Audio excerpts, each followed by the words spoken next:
Hello guys, this is Ashish Mishra के with my channel your medicals library. तो इसमें हम आते हैं route of drug administration part 1। इसमें मैं ये बताना चाहता हूँ कि जो हम रूट डिसाइड करते हैं ड्रग्स के लिए, तो उसमें क्या क्या पैरामीटर्स आते हैं वो हमें इस पार्ट में समझना है।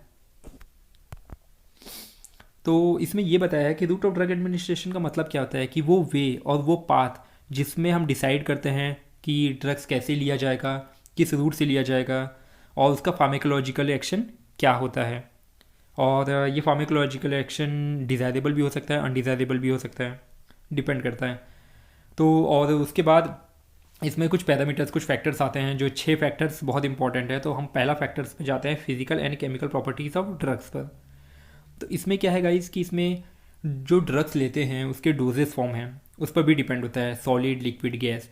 फॉर एग्जांपल सॉलिड लिए, सॉलिड में क्या होता है, 3 स्टेप होता है उसको एब्जॉर्ब होने में। जैसे पहले वो डिसइंटीग्रेट हो रहा है जीआईटी में, फिर डिज़ोल्व हो रहा है फ्लूइड के साथ जो जीआईटी में प्रेजेंट है, फिर जाके एब्जॉर्ब होता है, फिर उसका थेरेपेटिक इफेक्ट शो करता है।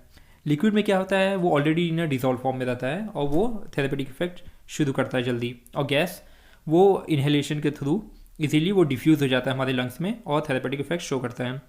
तो ये डोजेस फॉर्म डिसाइड करते हैं उसके स्पीड को, उसके इफेक्ट को, उसके एक्सटेंट को।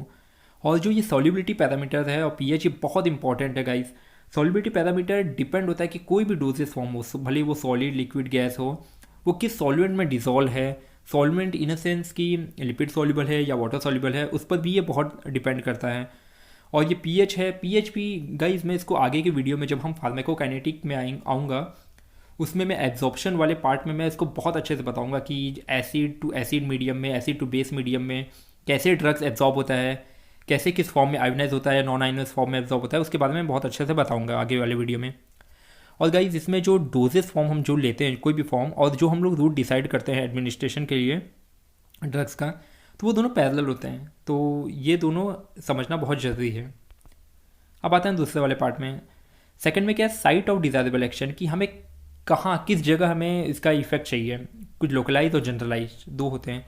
लोकलाइज का मतलब होता है कि एक पर्टिकुलर एरिया पर, और जनरलाइज होता है through out the body. Localise मतलब कि समझ लीजिए एक स्किन है, कुछ स्किन का हिस्सा है, उस पर हमें कुछ इफेक्ट शो करना है, तो उस पर हम टॉपिकल रूट यूज़ कर सकते हैं, क्रीम वीम यूज़ कर सकते हैं। और जनरलाइज्ड या थ्रू आउट द बॉडी, उसमें हम इंट्रावेनस यूज़ कर सकते हैं, जो पूरे बॉडी में इजीली पहुंच सकता है और जल्दी इफेक्ट शो कर सकता है। तीसरा है rate and extent of absorption. ये पूरा बायो अवेलेबिलिटी पर डिपेंड है कि ये बताता है कि हमारे जब हम कोई भी ड्रग्स लेते हैं तो ये फार्माकोलॉजिकल एक्शन को फुलफ़िल करता है, कैसे फुलफ़िल करता है ये डिपेंड होता है। और ये depend route of drug administration पर भी डिपेंड होता है। और ये पूरा सबसे ईजी वे है इसको बताना कि जब हम इंट्रावीनियस लेते हैं तो 100% बायो अवेलेबिलिटी रहती है, डायरेक्टली हमारे सिस्टमिक सर्कुलेशन में पहुंच जाता है। और जब ओरल रूट रहते हैं तो उसमें 100% से कम ही रहता है, क्योंकि वो उसका मेटाबॉलिज्म हो जाता है लीवर में, active to inactive, inactive to active form में। तो ये बायो अवेलेबिलिटी बताता है हमें ये सब के बारे में। अब आते हैं मेटाबॉलिज्म ऑफ ड्रग। मेटाबॉलिज्म में मैंने प्रीवियस वीडियो में बता चुका हूँ कि फर्स्ट पास और बाईपास मेटाबॉलिज्म होता है। फर्स्ट पास में क्या होता है कि जब हम ओरल रूट के थ्रू लेते हैं तो वो जीआईटी में जाता है, फिर वहाँ से लीवर में जाके उसका मेटाबॉलिज्म होता है, फिर जाके वो ब्लड प्लाज्मा में या ब्लड सेरम में पहुँचता है, तब जाके वो अपना थेरेपेटिक इफेक्ट शो करता है। जब वो लीवर में पहुँच जाता है या पहुँचता है तो वहाँ उसका ऑलरेडी मेटाबॉलिज्म हो जाता है, तो उसकी बायो अवेलेबिलिटी कम होती रहती है। तो ओरल रूट के थ्रू हमेशा 100% बायो अवेलेबिलिटी नहीं होती है। और बाईपास मेटाबॉलिज्म में क्या होता है, जितने भी स्टेप्स हैं ओरल, जीआईटी, लीवर, ये सबको क्रॉस करते हुए डायरेक्टली हमारे ब्लड सेरम या ब्लड प्लाज्मा में पहुँच जाता है और इसका इफेक्ट शो करता है थेरेपेटिक। इसीलिए इसका 100% बायो अवेलेबिलिटी रहती है। रेपिडिटी ऑफ रिस्पॉन्स, इसका मतलब होता है कि स्पीड इफेक्ट ऑफ ड्रग। समझ लीजिए इंट्रावीनस में दिए, हम इंजेक्ट किए, तो इसका इफेक्ट बहुत जल्दी रहता है, क्योंकि ये डायरेक्टली सिस्टमिक सर्कुलेशन में पहुंच जाता है और जल्दी पहुंच जाता है। और इसकी इफेक्ट बहुत जल्दी, थेरेपेटिक इफेक्ट या फार्माकोलॉजिकल इफेक्ट बहुत जल्दी शुरू करता है। और ओरल रूट में टाइम लेता है। तो ये भी डिपेंड होता है कि किस रूट से आप ड्रग्स दिए हो। कंडीशन ऑफ पेशेंट, अगर पेशेंट अनकॉन्शियस है या वॉमिटिंग कर रहा है तो उसको ओरल रूट कभी प्रीफरेबल करते ही नहीं है, उसको हमेशा इंट्रावीनियस या कोई और रूट देते हैं।